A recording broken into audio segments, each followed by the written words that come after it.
All right, so today's speaker is Tom Haworth from Queen Mary University of London. He's calling in from UK. He's a lecturer and Royal Society Dorothy Hodgkin Fellow. He received a PhD at University of Exeter and then had postdoc at Cambridge. That's where I met him, and then moved to London. So Tom, here's yours. Great, thank you, Serena. Yeah, so I've always wanted to visit Arizona and finally get that chance to make the trip virtually. So this is going to be a talk which is probably on a topic familiar to many people who are native to Arizona. So Serena, of course, is working on the effective environment on planet-forming disks, and also Kathy Clark swung by the department not very long ago and gave a seminar as well on probably quite a similar topic.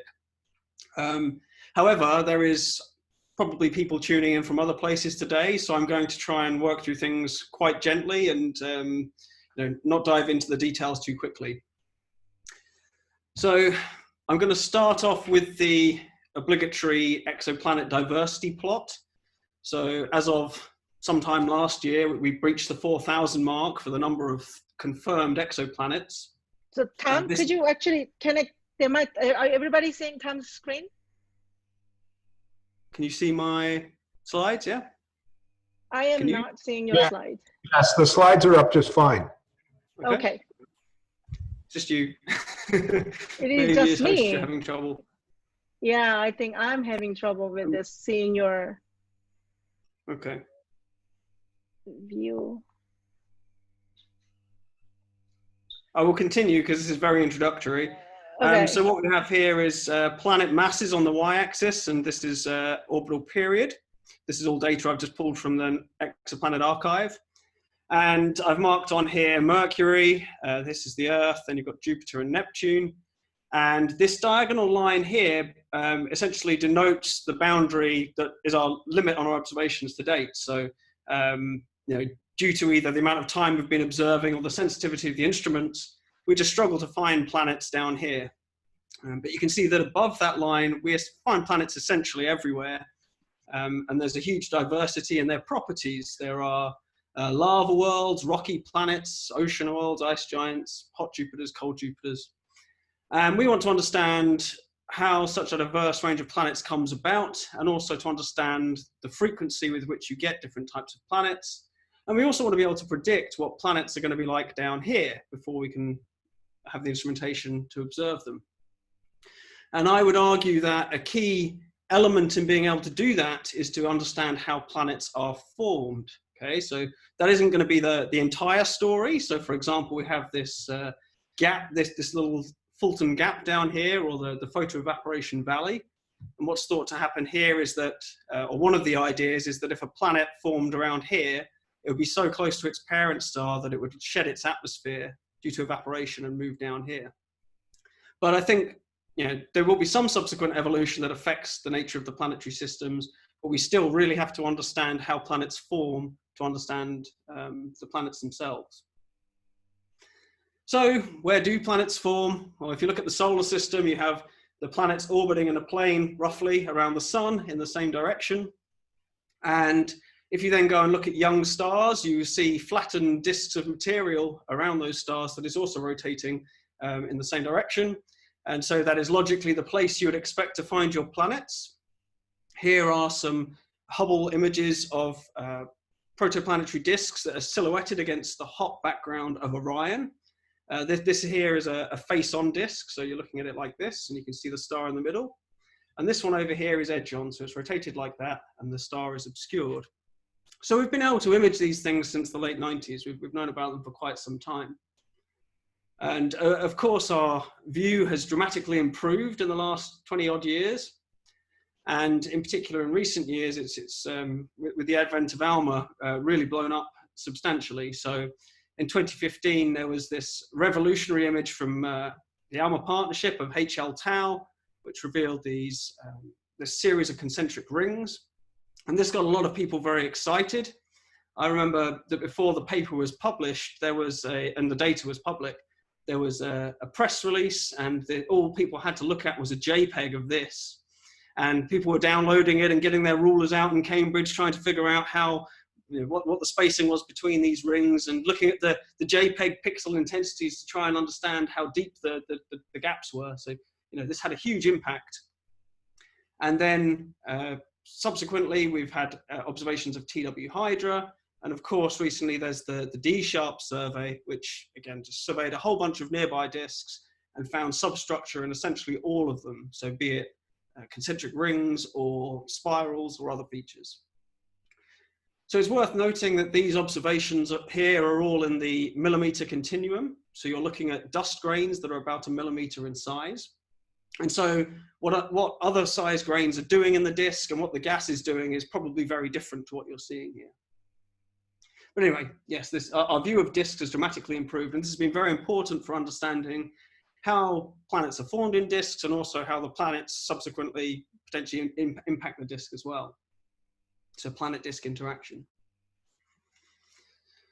And so, given my first slide, the question is, can you go from these observations of nearby disks in the millimeter and understand the planets that you get? This is essentially what we're wanting to achieve. So the planets are forming in disks, but when do they form? What is the time scale for planet formation? So what I have here is a plot which is showing data, basically showing the fraction of stars that have planet-forming disks in clusters of different ages, stellar clusters of different ages. So let's get my pointer up again. So you've got NGC 1333, Taurus, Chameleon, Sigma Ori, Lambda Ori, and so on. And these clusters all have different ages. And then this is showing the percentage of stars in those clusters with disks. And you can see that that fraction is dropping off pretty sharply with time. You lose half of your stars are not able to, don't host planet-forming disks after only about 2 million years. So that's going to be your characteristic timescale for producing planets, or at least a constraint on that timescale. And by 3 million years, you're down to something like 30% of stars still having disks. So why is that important? Well, it turns out, as I'm going to really labor this point for the next 5-10 minutes, that on these kind of 2-3 million year timescales, these young stars are still in their natal clusters from which they formed. Okay, so this is a very beautiful example of a young stellar cluster. This is the Eagle Nebula. You have a bunch of young stars here. You have this huge bubble, H2 region. And you also have these pillars as well. Some of you will recognize perhaps this as the pillars of creation. It's a very famous set of pillars. This thing's called the elephant trunk for reference. So what's going on in this young star forming region? Let's just take a break from planets for a minute and take a foray into star formation. So what I've got here is 2 simulations by Jim Dale. Apparently I've lost his acknowledgement on there. So this is from Dale et al. 2012. And what we're going to see here is 2 simulations with identical initial conditions. Okay, so it's a turbulent sphere. And on the left, the calculation has fluid mechanics in it and gravity. So the cloud is going to collapse under gravity. It will produce filaments that funnel material down to junctions, and then you'll get a whole bunch of stars forming there. On the right, you have exactly the same initial conditions and all of the same physics, with the addition of when you make massive stars, it will be accounting for the fact that they can ionize the surrounding material. So they emit high energy light that strips electrons from hydrogen, and that heats the gas up to about 10,000 degrees. Okay, enough talking, let's just watch. So they evolve in the same way for a while. And then when you form the stars, you'll see they start to differ quite dramatically. So the one on the left, you still have these filaments feeding material onto the cluster. And on the right, the massive stars are heating up and dispersing the surrounding gas, which shuts off star formation essentially. So what you have on the left, visually at least, looks a bit like what you would have in a low mass star forming region like Taurus, the nearby star forming regions. In this case, the gas is still fairly coincident with the stars, whereas for systems like the Eagle Nebula and Orion and many other star forming regions, where you have massive stars, you will blow away the gas and have these characteristic bubbles and pillars and things. Let's just watch this one more time. It's a nice movie. And also I want you to pay attention to the timer on this, in the upper right, upper left here. So the stars formed at about 5.3 million years, and you can see that the gas is being blown away. So we're now at about 1 million year of disk evolution for any planet formation that's happening in here. And around about now, we're about 2 million years, so 50% of the disks are gone. Okay. I will imminently return to the planets, but I just want to make the point that one of the things I really love about looking at star formation and movies like that in particular is that you can then revisit something like the Eagle Nebula. It's one of the most beautiful systems we've imaged in astronomy, I think, and have a conceptual picture of what's happened here. So there would have been a turbulent cloud which collapsed. You probably had a filament here, here, and here, feeding material down into this young stellar cluster. And then you formed some massive stars, and they started heating up the surrounding gas to 10,000 Kelvin, whereas out here you're only about 10 Kelvin. So that hot bubble expands, blows away the gas. And these pillars actually are just overly dense because they were filaments channeling material downwards at a time. So these things being called the pillars of creation is an interesting name because really they're sort of more to do with the end of creation process happening now. They're being dispersed. Okay, last couple of minutes just laboring this point that disks are formed in stellar clusters, or planets are being formed in stellar clusters. So what I'm now going to do is cycle through some snapshots from that simulation with the ionizing radiation feedback and simultaneously evolve this plot that we already saw, which shows the fraction of stars with disks over time. So I'm saying here that 0 million years is when the stellar clusters formed, just before the massive stars start ionizing the surroundings. So this is what the simulation looks like after 1 million years. And if you were to observe a 1 million year old cluster, you'd see that about 80% of the stars have disks. 1.5 million years, 2 million years, down to half of these stars can no longer make planets. 2.5 simulation end time, essentially. So this looks like a very short period of evolution for the stellar cluster and the gas in the star forming region, but that is the entire story of planet formation for most stars. And the same radiation field, maybe some subtle differences in what the radiation field is, but the same high energy radiation that is dispersing the star forming gas and blowing the bubble can perhaps also influence the disks, as we can, this is just an artist's impression. You've got a star over here shining on the disk and driving material off of it. And we know that the radiation from stars and clusters can really have a very dramatic impact on disks. And again, we've known this for 20 odd years. So if you look again at Orion, this is an image of Orion, you can see that the disks near the massive stars, near the O stars, are severely disrupted. They no longer look disk-like. They are warped into these cometary morphologies. They're called proplyds. So they're in these inset boxes here. And these things are absolutely shredded. They have low lifetimes, low masses, and they're losing mass extremely quickly. So this could potentially have an impact on the planets that you could form from such disks. So I asked earlier, can we do this? I guess what I was insinuating was, or asking is, can we take these nearby disks that we see in torus-like star-forming regions and understand why most planets are out there, or the frequency with which we expect different kinds of planets? And before I proceed, I'm going to say that I'm not for a moment doubting the value of these kind of observations. They're extremely valuable. They're an excellent laboratory for understanding disk processes and planet formation. I just think we need to make sure we understand what they are in the bigger context, in the bigger picture. And so the question really boils down to, what's normal? Where do most, what do most disks experience in terms of their surrounding UV radiation field that maybe tries to evaporate them? So what I've done here is butchered a plot from Fatuzzo and Adams 2008. On the x-axis, you have this log G0. So this is a measure of the far ultraviolet UV field strength. for reference, if anyone's interested. Very roughly, 1 G0 is the integral from 912 angstroms. That's the wavelength beneath which you would ionize atomic hydrogen, to 2400 angstroms. And there's some sort of normalization, which is like 10 to the minus 3. And then it's the energy per unit area, per unit time. So it's that's what one of these is. And a value of 1 is basically the solar neighborhood value. And this is a log scale plot, so that would be 0 on the x-axis here. And the y-axis is a probability distribution for what stars would see in their natal clusters. So one common thing that I hear in this regard on this topic is, yes, proplyds clearly are being very severely affected, but they're rare.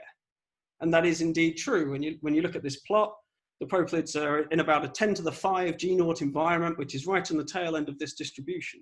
So yes, the disks are severely affected, but they are not common.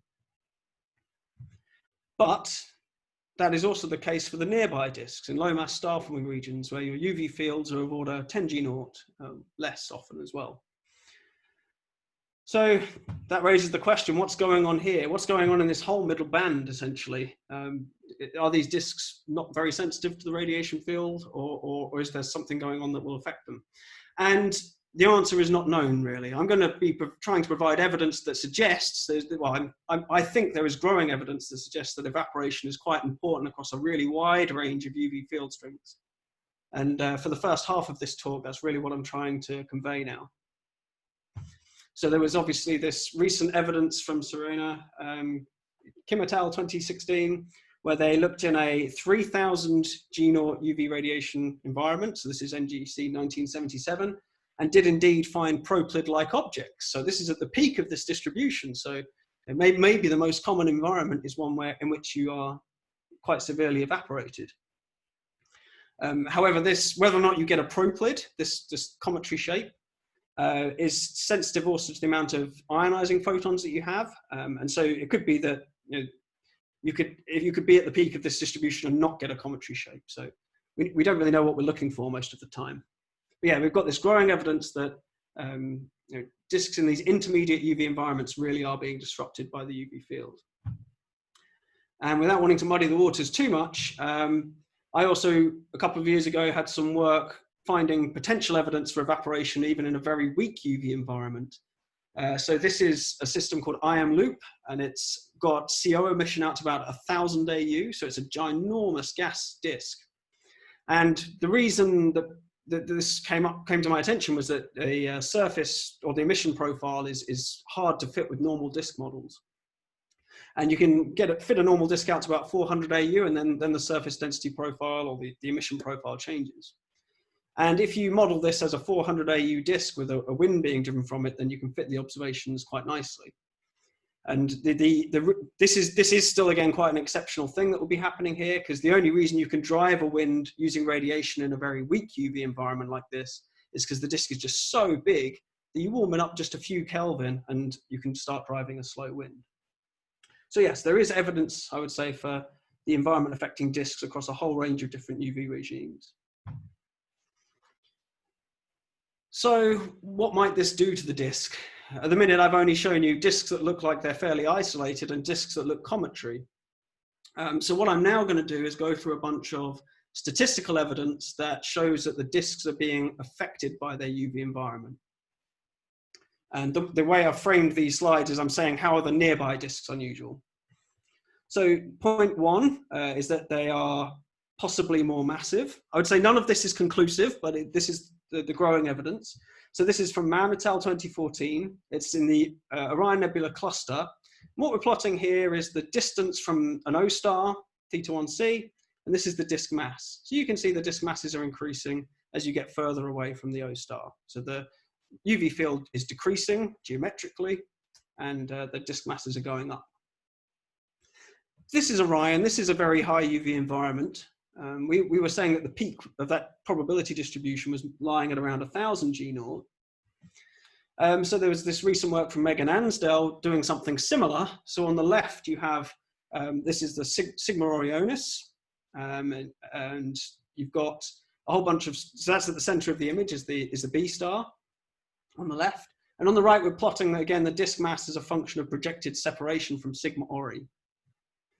And again, you see that the disk masses are increasing as you get further away. And what's important here is that the UV field at 1 parsec from that B star is 600 G0. So that's gone over to the low UV side of that probability distribution. Okay, so in here, you're probably at the peak of what most stars should see. And then by here, you're actually into weaker UV environments than most stars experience. And there you're seeing this evidence that you have disk masses increasing as you go further out. So I would say growing evidence that disks in weaker UV environments are more massive. There is also evidence that they are larger. So what we have here is, these plots confuse a lot of people. This is on the x-axis disk size. And you can think of the y-axis here as like a cumulative probability distribution. And what I want to draw your attention to is the torus star forming region, lupus, and the ONC. Now these are all similarly aged stellar clusters, but the difference is that these are low UV environments, they're low mass star forming regions, and this is a high mass star forming region. And you can see that the sizes of the disks are systematically shifted to smaller values in the high UV environment. So your disks are more like 10 AU, 20 AU, rather than 60, 70, 80. I just want to spend a minute addressing quickly why disks in high UV environments might be smaller. So you have a disk and it's trying to accrete material onto the star. So you've got some accretion happening. And in order to do that, you have to conserve angular momentum. And so you spread the disk out. Oh, my writing's, oops, getting pretty shocking. And so yeah, you're trying to expand the disk over time. Now, if you have then an evaporative wind, that's trying to extract material. We will go into this in more detail, but that tries to take material from the disk outer edge predominantly. So you've got a wind going this way. So what you have is a competition between the wind trying to take material away and the viscous spreading trying to replenish the outer disk. If spreading is stronger than the wind, well, then the disk will just get bigger because the wind's not really doing anything. If the wind is stronger than the spreading, well, then you can't replenish the outer disk and it will shrink. Okay, so that's why in a high UV environment, the disk gets smaller. And I just want to mention that you can use this idea to test viscous accretion models. And Andrew Winter has submitted a paper recently on this, which should be out soon, hopefully. So 2 points so far. Disks in higher UV environments are less massive and they are smaller, I would argue. And there was also a paper by Giovanni Rossotti recently saying that if the disks are smaller, that can affect the way that they accrete. So it just said that you have to, in order to accrete material onto the star, you have to redistribute your angular momentum. And that happens more quickly in a disk that is smaller. And so what Giovanni's done here is plotted the accretion rate as a function of the disk mass on the x-axis. So you see it again. And here you have the lupus disks, and here you have the ONC disks. And again, the difference is the ONC disks are smaller because probably it's because they're being evaporated, and their accretion rates are higher.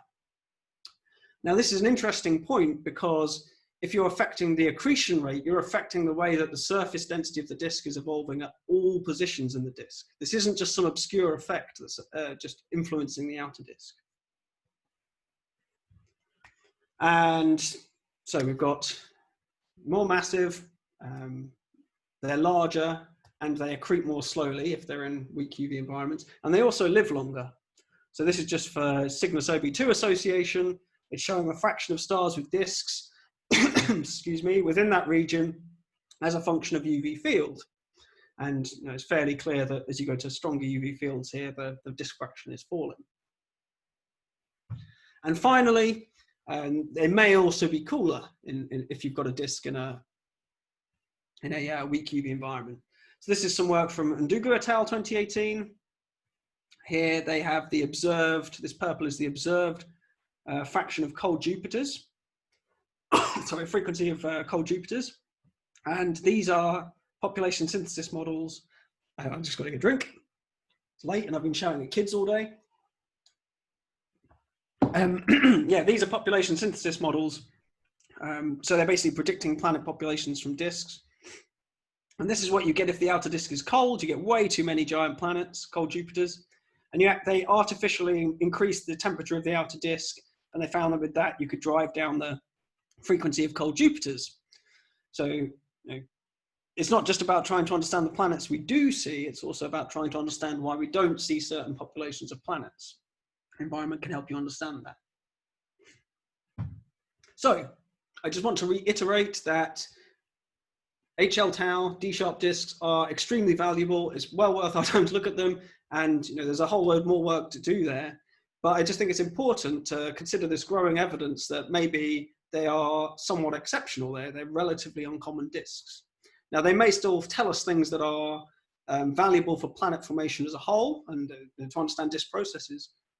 But it may be important when we come to try and understand exoplanet populations more broadly to bear in mind that these disks may be a bit bigger, longer lived, larger and cooler than most. So that's pretty much the halfway mark. I'm now going to sort of raise some of the key problems as I see them at the minute and the next steps that I think we should take. And then I'm going to just explore a couple of little bits of the work that I've done in this regard. So I think that the key issue really is convincing people that this is a thing.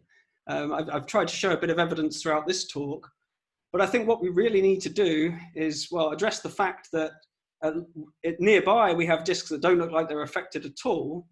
And the extremes where we do see evaporation very grossly, yes, people are convinced it does something, but we need to convince people of what is going on in the middle here and understand fully how the disks are affected. What fraction of this intermediate regime sees disks caring about their environment? And I think the real issue here is we just don't know what to look for. If it's not a propylid, it's very hard to tell if a disk's evaporating because we just don't know what signatures should be. So I think that's one of the key problems. So I would say that what we need is to keep improving our theoretical understanding of how disks evaporate. But I think what's really crucial is predicting what we should see.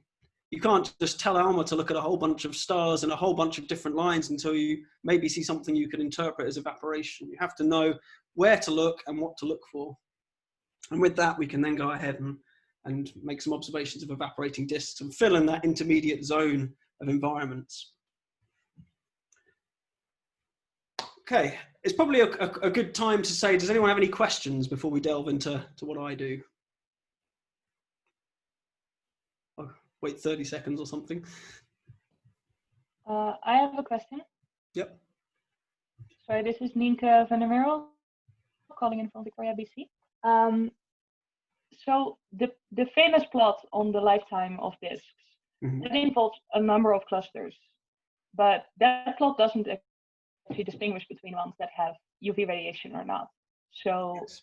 Is it possible to make a revised version of that plot where we only show the low UV or only the high UV, or are these populations such that we cannot even make that distinction? That's a very good question. I think at present we just don't have enough data to make a UV specific version of that plot. But that would be something that would be incredibly interesting to do at some point. I include it in this talk mainly as a sort of introductory, trying to make the point that the planet formation is happening in this cluster context. But yeah, that's a very good question. You're not really comparing like with like in that plot. Exactly. Yeah. Okay. I can answer one thing, that there are some people working on it, and for Orion only, there will be something soon, hopefully. Cool, that sounds good. Okay, well, I'll press on. So I'm going to give a little bit of an overview of the current modeling and try and work towards some predicted observables to try and address those problems that I just raised. And I'm going to go through this fairly quickly, so there probably will be technical details missing that we can discuss if you want to later on. So the models are hard. Why don't I show you a nice 3D simulation of an evaporating disk like Jim Dale's star formation calculation? Why do I have to settle for an artist's impression? Well, to illustrate why, I've got here a figure from Bruce Strain's Physics of the ISM textbook. And what this is essentially is you've got a star over here. There is UV radiation propagating into this is a slab of material. And where you've got lots of squiggly lines, the UV field is very strong. Over here, you're completely optically thick to the UV, and the UV is attenuating in this intermediate zone. Now, if you're Jim Dale and you want to work out what the ionized gas is doing to your surroundings, you just need to work out how much of your simulation is in this environment, so where hydrogen is ionized. And there you just say, well, the gas is 10 to the 4 Kelvin, and that's fairly easy to do. You would then say, I'm going to ignore what's going on here and just say that outside of the ionized gas, it's cold. And over here, the chemistry is very complicated. If you want to work out the temperature properly, you need a huge chemical network. But in one of those dynamical star formation calculations, just go, yeah, it's 10 Kelvin, and just, you don't need to do any of the chemistry. So it's quick. Unfortunately for me, if you want to work out how a disk is evaporated, you need to care about this intermediate zone, this photodissociation region, or PDR for short. So as your UV field gets weaker, your ions and electrons recombine to give you atoms, and eventually you start producing molecules. And so what you have here is dynamically important temperatures, thousands of Kelvin, hundreds of Kelvin gas, and the need to solve a chemical network to get that temperature right. And that's quite expensive. But the real killer here is that the main coolant is the escape of line photons from species like ionized and atomic carbon, CO and oxygen. So I'll get on to what that means in a second. So Jim is in this regime. For disk evaporation, we're in this regime. And this thing about the line cooling, I just want to very briefly illustrate. What it means is if, let's say this artist impression is now my simulation, and I've got a cell here. The cells would normally be a lot smaller than this. If I want to know the temperature there, I have to work out how many of these cooling photons escape this way, and this way, and this way, and this way, and basically into the whole sky. So you end up in a situation where all of your cells are sensitive to essentially the entire sky, to all other cells. So it gets very expensive. For this reason, up until very recently, so just last year, everyone's done this in 1D. And the argument goes as follows. You have a star with a disk being isotropically irradiated. The density will be decreasing less quickly out here as it will be vertically through the disk. So you have some kind of dependence like this radially outwards, and an exponential, it's a Gaussian, isn't it? So an exponential dependence in the Z direction. And gravity's falling off as 1 over r squared. So here you have a lot of material that is not very bound to the star, and here you've got quite a low density that is heavily bound to the star. So you assume all your mass loss comes from here, and then you can avoid that cooling problem by saying, well, heating radiation comes in, cooling radiation goes out, and I'm going to assume nothing gets in from these directions. It's just optically thick. And then you can solve for the 1D flow structure out here, and you just say, I'm going to assume that applies over this whole solid angle and work out how much mass the disk is losing. And so this is what people did for a while. Fred Adams and Stefano Facchini have some very nice models on this. What they would do is you'd have something like the mid-plane number density distribution here. So here's a disk, there's the outer edge, which gives you a boundary condition. And these semi-analytics models would take the boundary conditions and solve for the flow structure, basically. I'm not going to go into details. But what I've done is develop a photodissociation region hydrodynamics code that can just, you set up the disk, you have an initial condition, you shine light on it, and it just finds whatever solution it wants to find, which fortunately agrees nicely with the semi-analytic solutions.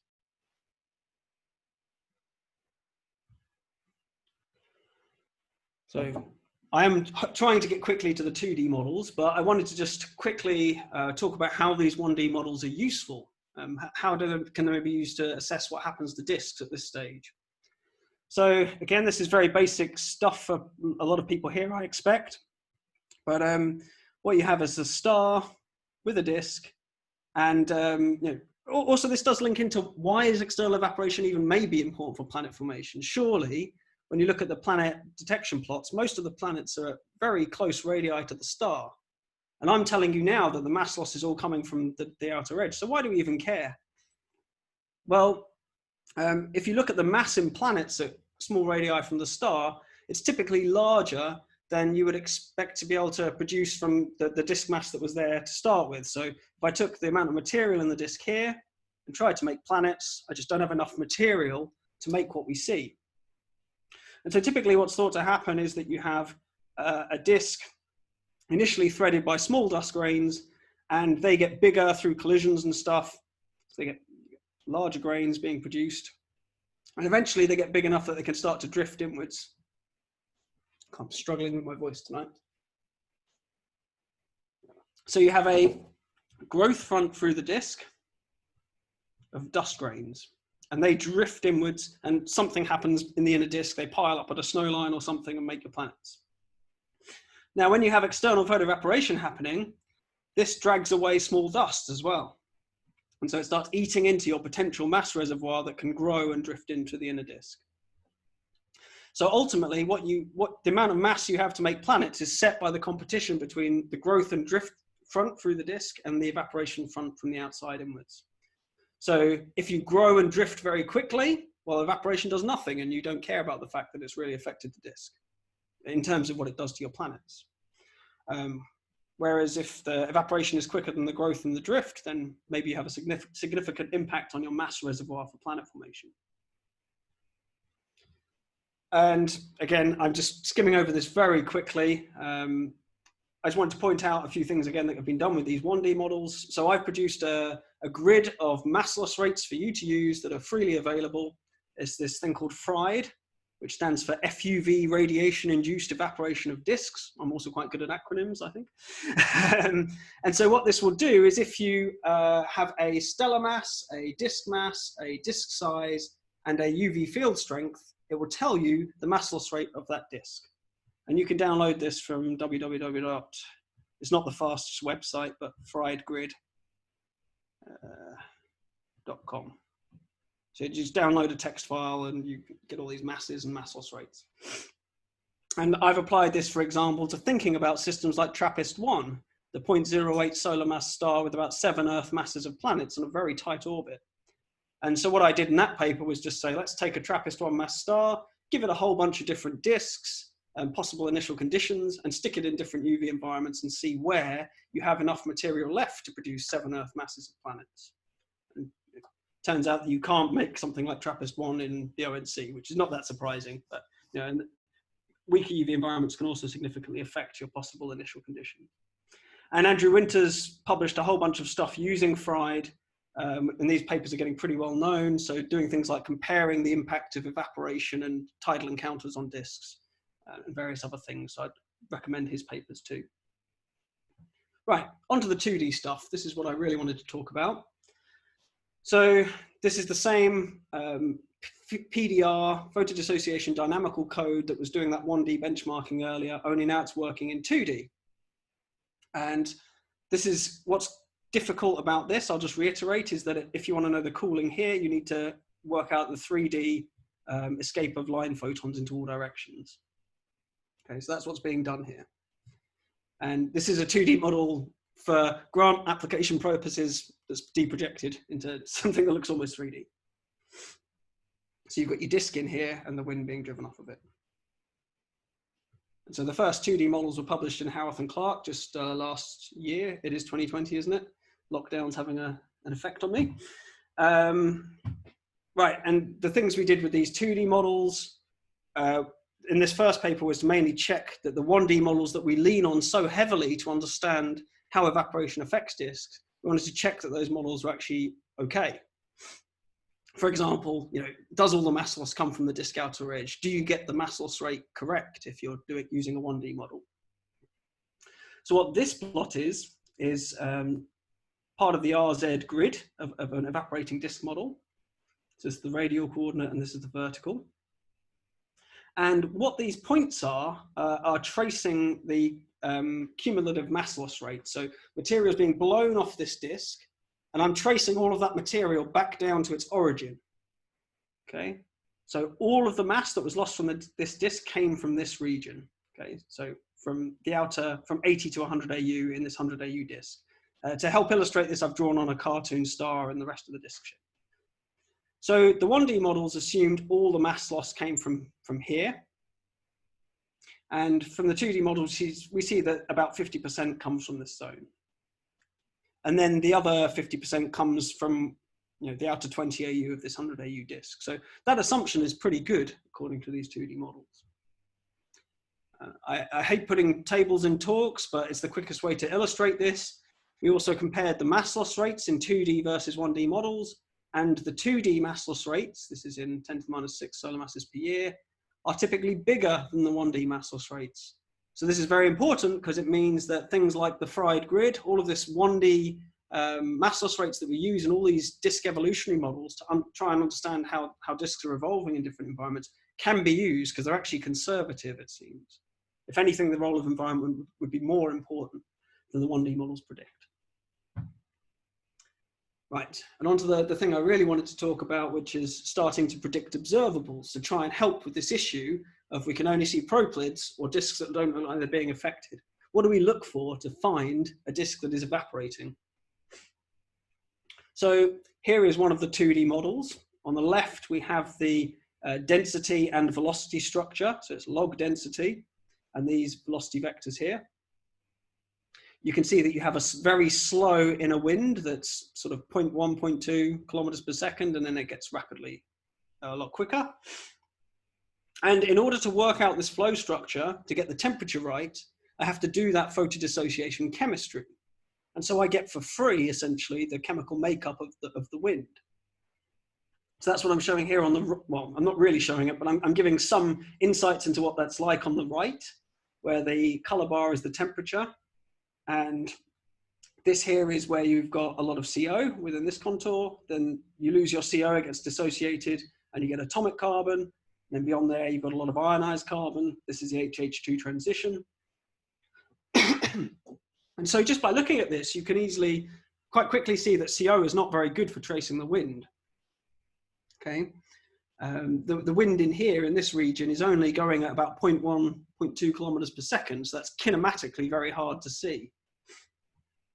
I'd love to be able to see ionized carbon, C2, but that's, there's just nothing really to observe that with. You've got Sophia, but that won't really work for disks at these distances where we expect to see evaporation happening. So from these models, at least, that leaves us atomic carbon as the thing to look at first, which is what I did with James Owen in a paper that was published earlier this year.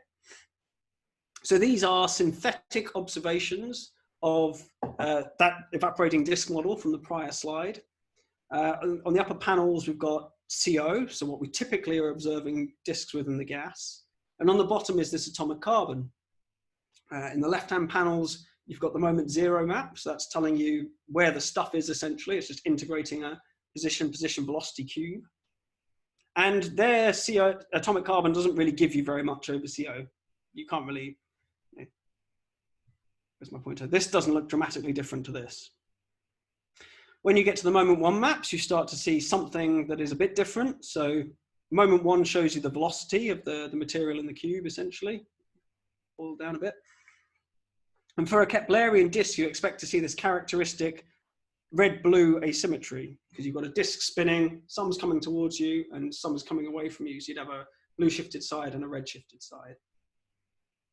And that's what you see in CO. In atomic carbon, it gets a bit different. So you get a bit of an asymmetry here. It looks more like a yin and yang symbol. And other processes have been proposed that would give you this sort of feature, a warp or a twist, or I don't know what the term is that's used, I've forgotten. But the difference here is this is very large scale. Other processes that give you this sort of feature are typically it's small radii in the disk. But forgetting the moment maps for a minute, because I think the PV diagrams are the most critical part of all this. So you get a PV diagram by taking a cut through the disk and looking at the velocity of emission at different points along this line. So this is along that line, this is velocity and where you get the emission. And for a Keplerian disk, you should be confined by these white lines. So the emission should all be in here. And in CO, that's indeed what you see, despite the fact that the CO is tracing the wind a little bit. But in atomic carbon, you get something quite dramatically different. You get emission in these quadrants where you shouldn't have any emission for a Keplerian disk. And you also get emission at speeds higher than Keplerian. This is just showing another model, but just going through viewing angles, because what you see can change quite a bit. So this is nearly edge on, and then we're going to fly, so we're going to be more face onto the disk. And so the detailed morphology of the position velocity diagram on the right changes quite a bit, but the fact that you get this emission from quadrants where you don't normally see it stays the same, and the super Keplerian, or faster than Keplerian speeds, also still stay there. And in the paper, James and I give sort of a detailed analysis as to why you get these loops in the PV diagram too. So we now have something to look for. I said one of the issues was that if it's not a proplid and not a isolated disk, we don't know what to look for to find evaporation. Well, now we're saying atomic carbon seems like a pretty good thing. It's kinematically quite grossly distinct from a Keplerian disk, at least according to these predictions. The caveat is that atomic carbon's not anywhere near as bright as CO, so excuse me, it's quite hard to detect. But it should be detectable in reasonable amounts of time with ALMA, and I've been writing proposals this year so that when ALMA comes back online, we maybe can get some observations. And once we've confirmed that you do see this kind of feature, we can start to look in a more systematic way for disks evaporating all over the place.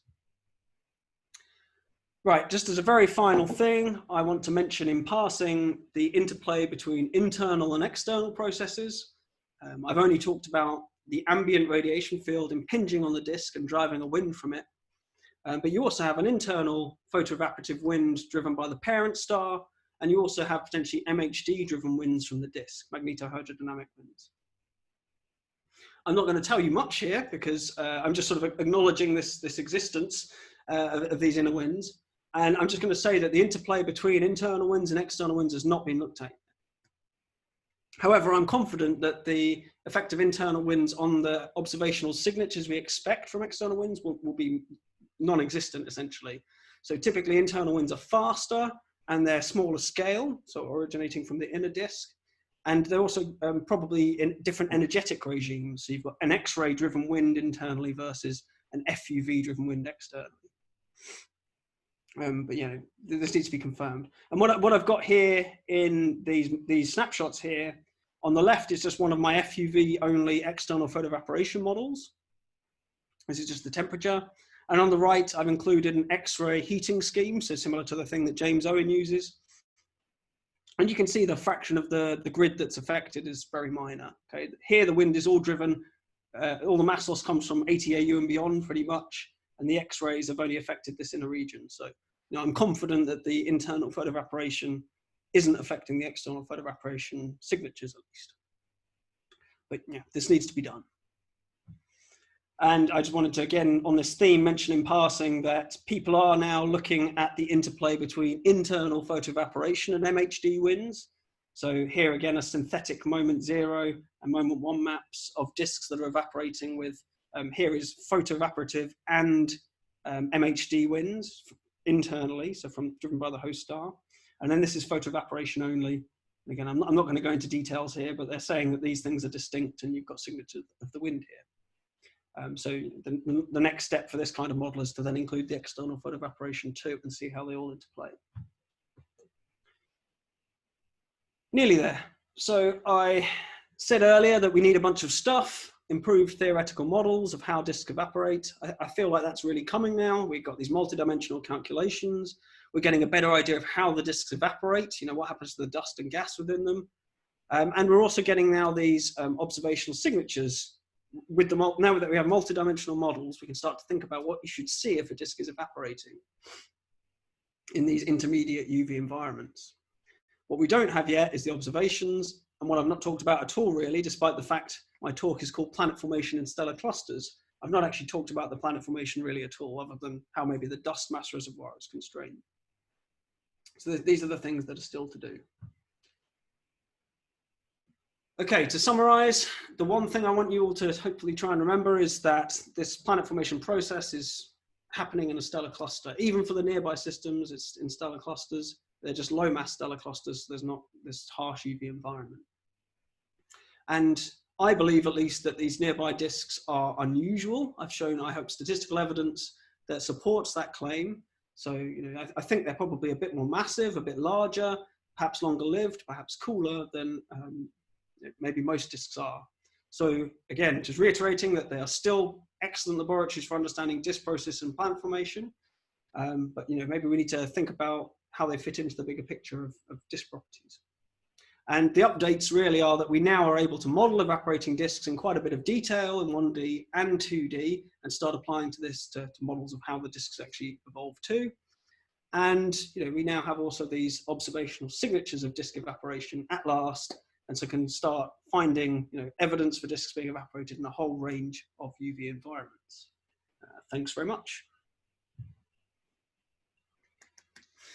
Yes, thanks, Tom.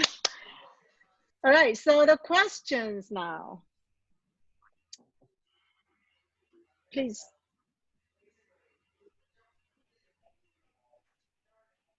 All right, please unmute. Okay, Norm. I'm unmuted. We know about the Earth and the solar system. We have a large number of things. The usual story is that there have been supernovas nearby. So we have short-lived isotopes.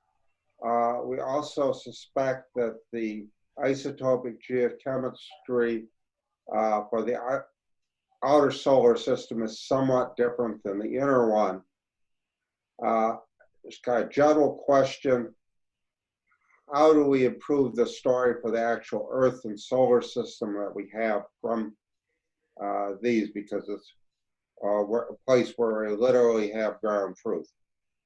Yeah, so I think the solar system's a difficult case, and regarding the short-lived radionuclides, that's a very, okay, I'm definitely not an expert on that, but from talking to people who know a lot more than me about it, I think there's still a lot of contest between whether or not you need the sun and the solar system to have formed in the vicinity of a supernova, as in, the system's there and supernova goes off, or you can have in the recent galactic history a bunch of supernova going off and the sun just forms in a relatively quiescent environment, and then that's enough potentially according to some theory. So I'm not going to give a good answer to your question because this is definitely not my expertise, but I think it's still pretty uncertain, right, whether or not the sun really needed to be near a supernova or if there could have just been some in recent galactic history. Thanks. Okay, Josh. Hi, Tom. Thanks for that talk. That was great. So I'm curious about this idea of what is a typical G0 value vis-a-vis dynamics in the cluster. So things are moving around. What's the right G0 to take? Is it stars that are just close to the massive ones, or do you have to dilute them because they're moving around in orbits that take them further away sometimes? Yeah, that's a very good question. So the two-part answer is that if it's a very strong UV environment, and then your star disk doesn't need to be in the high UV environment for very long at all to get significantly affected. External photoevaporation is a very rapid process. It doesn't really do much to disks after 1 million years typically. So you only need to just shoot in for a short time and it can have a big impact. I'd just say that Fred Adams and is it Holden and Adams, I think in 2011 had a paper with stars and clusters on orbits and working out, the fraction of time that stars spent in the higher UV environments. That Fatuzzo and Adams plot that I showed with the probability distribution, that's one of many. There are others depending on the assumptions that you make about the cluster dynamics. I was just trying to keep things simple. So I suspect if you're looking at an individual cluster, it's definitely not as simple as that plot that I just put up. But that's supposed to be sort of a statistical average. Okay, thanks. Okay, before we go into Ryan, there's a Caitlin's comment on the sun's birth environment. Caitlin, would you like to comment on it? No, I was just in response to the point about whether or not you need something peculiar in terms of where the sun is at birth to get the isotopic ratios. The answer is no. If you do a full, galaxy-wide metallicity calculation, you get these mixing ratios pretty naturally. So I just put the paper up there that I thought demonstrates that nicely. So if people want to look at it. Thank you. There's a good example of someone who knows a lot more what they're talking about that I was alluding to in the in my response. I think that is a growing field. There were a lot of controversy whether we needed an all-star Some said A star would be enough, but then there is this new model. So I think we need to pay attention to more research. Yeah. And Ryan. Hi, Tom. Thanks for the talk. I really enjoyed that. So I noticed in your paper that all your models of these two-dimensional winds use a stellar mass of 1 solar mass. I'm wondering if these signatures in atomic carbon are more extended or more easier to detect around lower mass stars that might be more typical in these massive star forming regions, or if it's the opposite. That's a very good question. So that's something that I will do. These calculations in their earlier form were very, very slow and expensive because of this line cooling. So I'm just getting steady state solutions. And that was the starting point, if you like. I've now, one of the things I've been doing when I've not been watching kids in lockdown is trying to develop the thing to get a lot faster. And that will allow me to explore things like sensitivity to stellar mass. And indeed, you're right. The expectation is that if you have a lower mass star, then it evaporates, the disk evaporates more easily just because it's less bound to the star. Unless, of course, they're systematically way smaller. And then you get into questions like, are they smaller because they were evaporated? So we're going down a rabbit hole here, but yes, that's something that I'll be doing soon. Thanks. Okay, any other question? Then I will ask my question. So in the earlier slides, you show the Jim Dale's simulation. If you remember that there was one with and without photoionization. With photoionization, I created something very similar to well-known H2 regions like W4. It looks almost identical, and there was a paper actually comparison to that. So the one that you showed, did it only include photoionization, or did it also have feedback from the wind from OB stars, massive stars there? So that was only photoionization. Okay. For reference, there's a really nice paper by, Lucas et al. This is Burnell and Jim Dale as well. They've been increasingly adding in different feedback mechanisms. So the historical stuff was only photoionization, and then Jim and others were including winds too. And then Lucas et al. Have also gone up to including supernovae. And this is really interesting in my opinion. So here you have these filaments producing stars, and hopefully if the movie works, we'll see a supernova go off in this region. And it does quite a lot of damage to the star forming material. And there's also some nice papers. I can show a plot in a minute by Julian Pittard showing this can also affect the disks quite dramatically. However, this is that same simulation, but there has been photoionization and wind feedback going on before the supernova goes off. So you can see there's already this huge cavity like we saw in those movies before. And if you watch closely, supernova does basically nothing. The energy just escapes all out of the low density channels in the stellar cluster. So this is really interesting recent stuff from a star formation perspective, is how feedback affects the wider ISM when you have all the processes combined. A supernova on its own is very different to winds and radiation plus a supernova. I don't know what this would do to your disks, because what happens when, in the models, I think at least, of the shock hitting the disks is it's dependent on the mass loading a bit. In fact, here are the Close and Pittard simulations of disks being hit by supernovae. And that depends a lot on the orientation of your disk relative to the incoming material. You'd assume that there's a very big difference in the impact that the supernova has on the disks, depending on whether or not there's a huge cavity with the energy escaping out versus a huge mass-loaded snow plow of material moving through the cluster. So yeah, this is very interesting new developments here. Thank you. All right, Norm, do you have more question, or you just didn't lower your hand? Okay, I think he's done. So if you have any other questions. Sorry for my ignorance. Oh, that's okay. That's okay. Any other question? All right, thank you all for attending, and let's give a big great for Tom for his great talk. Thank you. Thanks very much. Thank you, Tom. Thank you, everybody, to joining us. And one last announcement is that I will send out a doodle poll to some of you. We may have to, this is the end of the semester, so although we are quarantining at home, we may actually switch time to a little bit earlier time, to 11 to noon, for instance, to actually accommodate people with kids. All right, so thank you again, and I will see you next week.